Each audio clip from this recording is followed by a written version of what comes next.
अध्यक्ष महोदय, मंत्री महोदयांनी फार चांगलं उत्तर दिलं, त्यांचं मी अभिनंदन करतो। आपल्याला ज्यांनी चिठ्ठी दिली ते सगळं मी बोलण्याची आवश्यकता आहे असं मला वाटतं। अध्यक्ष महोदय, हे जे त्या ठिकाणी प्रशासन आहे, प्रशासन मंत्र्याला कधीच सांगत नाही की हे देणं अयोग्य आहे, हे चुकीचं आहे, अशी खालनं नोट येत नाही। नंबर 1।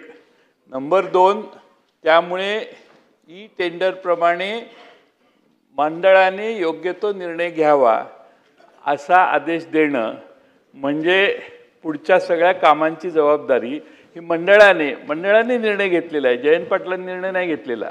आणि माझ्या आधी ही योजना चालू होती,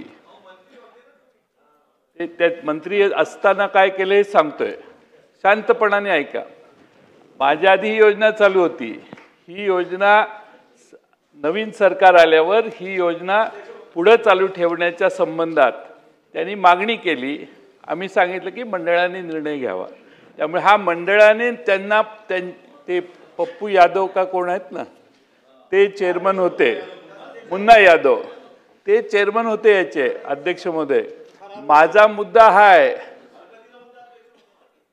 मला उत्तराच्या आधी हरकत कशी? किती अस्वस्थ झालाय तुम्ही मंत्री सध्या तरी तुम्ही फक्त प्रश्न विचारू शकता, उत्तर द्यायच्या भूमिकेत इतक्यात तरी नाही। म्हणून प्रश्न विचारतो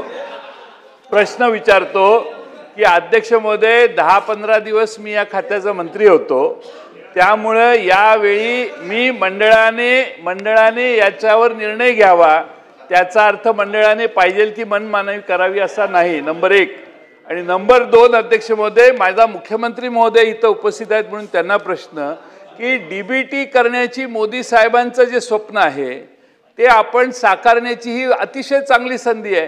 तर प्रत्येकाला अकाउंटवर पैसे देण्याची योजना ही आता आपण सुरू करावी।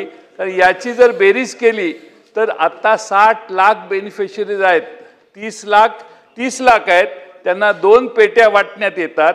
6000 ची पेटी 2000लाही कोणी घेणार नाही जर आपण बाजारात बघितलं तर। आणि त्यामुळे अध्यक्ष महोदय 3000-3,500 रुपयाच्या फरकाने आपण पेट्या खरेदी करतो आणि त्याचे निकष जे आहेत टेंडरचे ते ठराविक लोकांनाच टेंडर मिळावं असे निकष आखण्याचं काम गेले अनेक वर्ष चालू आहे। आणि म्हणून माझा प्रश्न आहे की हा गोंधळ महाराष्ट्रात आता इतका चालू आहे की आता एजंट सुरू झालेत, प्रत्येक तालुक्यात एजंट आहेत। तुम्हाला अमकं मिळवून देतो, तुम्हाला पेन्शन मिळवून देतो। त्या आमचे मुश्रीफ साहेब त्याचे मंत्री असतानाही महामंडळ निर्माण झाले। त्या अध्यक्ष महोदय, आता एवढा प्रचंड एजंटचा महाराष्ट्रभर सुळसुळाट आहे। म्हणून माननीय मुख्यमंत्र्यांना माझी विनंती आहे की मोदी साहेबांचं स्वप्न आहे की डीबीटी सुरू व्हावी, ती ह्या योजनेत सुरू करणार का? आणि सगळ्यात महत्त्वाचा प्रश्न म्हणजे हा जो महाराष्ट्रभर एजंट सुरू झालेत, एजंट म्हणजे काही एवढ्या मोठ्या प्रमाणात मुख्यमंत्री महोदय एजंट सुरू झालेत की त्याचा काही विश्वासच बसणार नाही आपल्याला।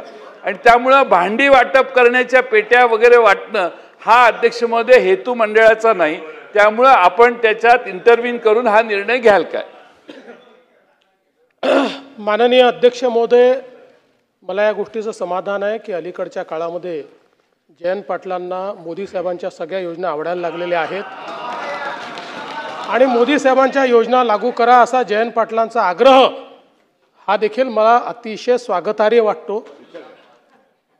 या प्रस्तुत प्रकरणामध्ये कामगारांच्या हिताचं काय आहे ते बघण्यात येईल, पण आपण जे सांगितलेलं आहे एजंट तयार झाल्यात वगैरे, तर माननीय मंत्री महोदयांच्या अध्यक्षतेखालीच एक कमिटी तयार करून या योजनेमध्ये जास्तीत जास्त पारदर्शिता कशी आणता येईल या संदर्भातला प्रयत्न केला जाईल।